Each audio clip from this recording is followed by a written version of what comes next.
Bansang Amerika o itong mga sangkay nilalason ng fentanyl nitong China. May malaking problema kasi ngayon mga sangkay doon sa United States of America tungkol po dito.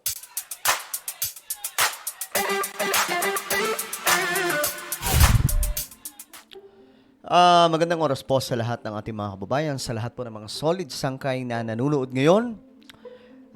Eto nga mga sangkay, pag-usapan mo natin itong patungkol po doon sa Amerika. May report po kasi mga sangkay na ayon dito, mayroong krisis na nagaganap po ngayon sa US dahil po sa fentanyl.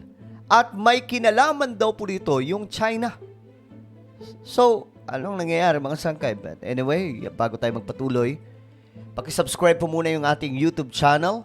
Ayan po, mahalagang impormasyon yung pinag-uusapan natin dito. World News mga sangkay. At 1.2 million subscribers na po tayo. Kaya naman, kung hindi ka po nakakapag-subscribe, alam mo na po ang iyong gagawin. Pakisubscribe po yung ating YouTube channel. Makikita nyo po yung subscribe button sa ibaba.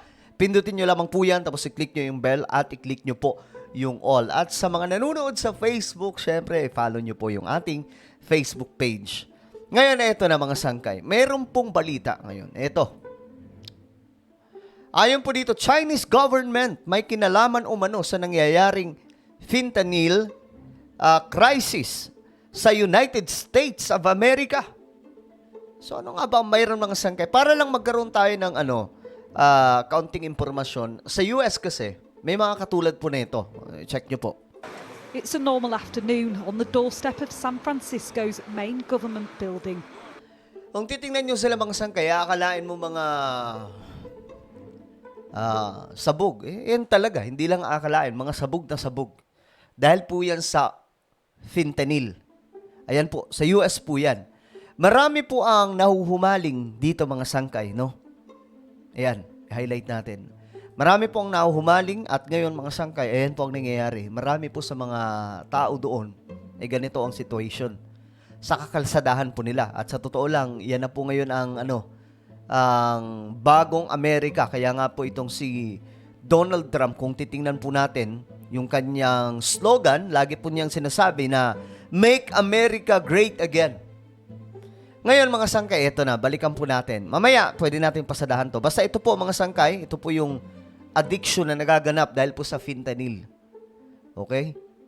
Ngayon, balikan po natin. Ano nga ba ang mayroon? Bakit sinasabing involved daw po yung Chinese government sa nangyayaring fentanyl crisis sa USA? Iniulat ng US House panel na bawat fentanyl overdose na nangyayari sa bansa ay direktang nagtuturo sa pinagmulan nito. Ayon sa report, 97% ng illegal fentanyl na pumapasok sa US ay nagmula sa China. Ayun na. Ilan mga sangkay para mas klaro. Overdose na nangyayari sa bansa ay direktang nagtuturo sa pinagmulan nito. Saan nagmula ang pinakamaraming fentanyl? Ayon sa report, 97%. 97%. Sobrang dami niyan. Saan galing? Ng illegal fentanyl na pumapasok sa US ay nagmula sa China. Nagmula sa China.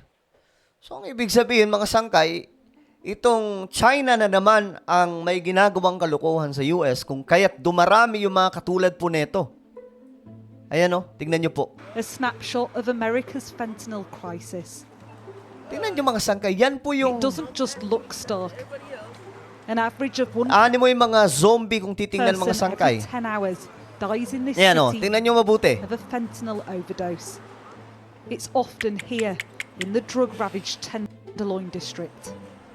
Are you a fentanyl user? Absolutely.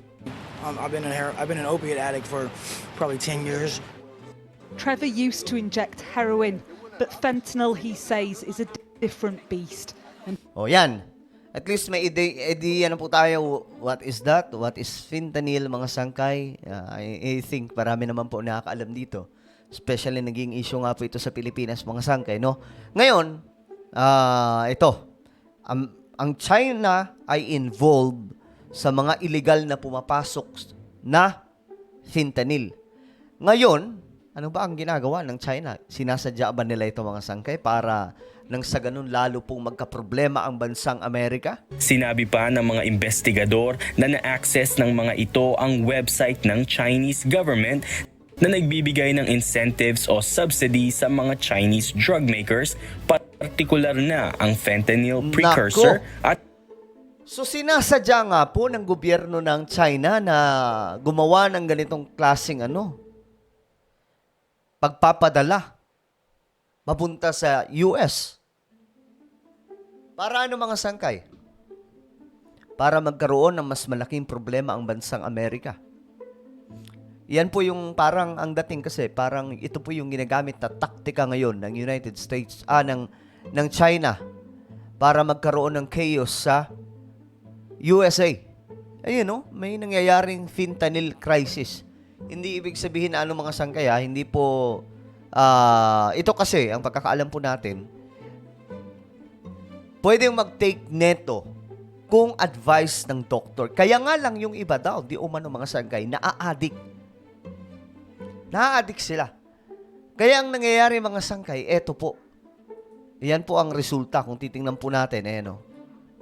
No one has. What's it doing to the streets? Man, Diba? Tingnan nyo sila mga sangkay. it's Ano mo yung mga turning zombie kung everybody into, titingnan. a crazy, violent drug addict. I know, but do that somewhere else. Y'all smoking crack right here, and there's a daycare right there. We're interrupted by private security. Grabe ang pangit na po tingnan ngayon ng US. Ito na po yung nakikita natin sa kanilang kakalsadahan. Asking them to move out of the view of a nursery. This is a city divided on how to deal with the scourge of drugs. Grabe. Some want the streets swept. Others prefer a more compassionate, health-based approach. My goodness. So, yan po yung totoong mukha ngayon ng Amerika, mga sangkay. Dati, dream country po ito natin, di ba? Marami sa atin gusto natin mapuntahan yung United States of America, no? Gusto natin mapuntahan Las Vegas, gusto natin mapuntahan ng iba't iba pang mga lugar sa Amerika, pero ngayon ito na po ang nangyayari. So, involved daw po yung China. Why? at iba pang synthetic na gamot na binibenta sa labas ng China. Dagdag pa ng komite, bukod sa rebates na nakukuha ng mga illegal drug manufacturer, nakakaligtas rin ang mga ito sa investigasyon ng US dahil sa nakukuhang abiso. So, ibig sabihin, mayroong mga tao ito sa loob ng Amerika. Sa madaling sabi, may mga hudas sa US o sa kanilang gobyerno kasi nakakalusot sila sa mga investigasyon . Sinisi rin ng komite ang kawalan aksyon na ito ng China upang masupil ang talamak na drug trafficking. Wala talaga silang gagawing aksyon kung sila po may pakanan yan. Diba? Bagkus ay lalo pa nitong sinusuportahan. Diba? Samantala, inirekomenda ni former US Attorney General William Barr sa mga mambabatas na gamitin ng bansa ang trade at economic power nito upang masolusyonan ang lumalalang krisis. Hinikayat rin nito ang mga biktima na maghain ng kaso laban sa mga kumpanya at taong may kinalaman sa illegal drug. Ang tanong dito mga sangkay, magkakaalaman kaya? Ang Amerika parang Pilipinas din po yan. Kung paano po tumakbo yung kanilang sistema pagdating po sa batas at gobyerno, parang Pilipinas din po yan. Jazz Masakayan, Ngayon, mga sangkay, ito po ang resulta niyan. Ayan, No one wants to end up with a manslaughter charge. Yan po ang because someone nangyayari died dahil sa from their fentanyl. product. Jeff is a Result. Yep. So there's that second line showing up right now. simple street encampment a charity has set up. Grabe, no? They hand out clean syringes and overdose reversal treatment. it without knowing they're doing. So, ayun, mga sangkay, maraming mga tao doon ang, kahit i-research ko to, mga sangkay, sobrang dami na ito. Ayan, Grabe tong The Journey of Fentanyl Through America, Why Fentanyl is So Incredibly Dangerous. Ay, naku, ang dami na ito mga sangkay. A City in Crisis. How fentanyl devastated San Francisco. Okay, halos karamihan po, oh. Grabe tong problema ngayon ng US dahil po sa fentanyl. So, parang ang nangyayari, ayan, nilulublob sila ng China dahil po dyan. Well, ano po ang inyong komento mga sangka? I-comment nyo po sa ibaba. Ano sa tingin nyo itong ginagawa ng China? Anong klaseng taktika ito? Meron po akong isang Facebook group para lamang po sa mga solid sangkay. So, hanapin nyo po ito sa Facebook. Kung ikaw lang ay solid sangkay, okay? So, kung solid sangkay ka, hanapin nyo po ito sa Facebook. Ayan, highlight ko na lang. Ano ba yan? Ayan, highlight ko ha. Ayan. Mag-join group po kayo. Pero siguraduhin nyo na masasagutan nyo lahat ng tanong para makapasok kayo, okay? So, kung ano po yung magpapaalam, mag-iingat po ang lahat. God bless everyone.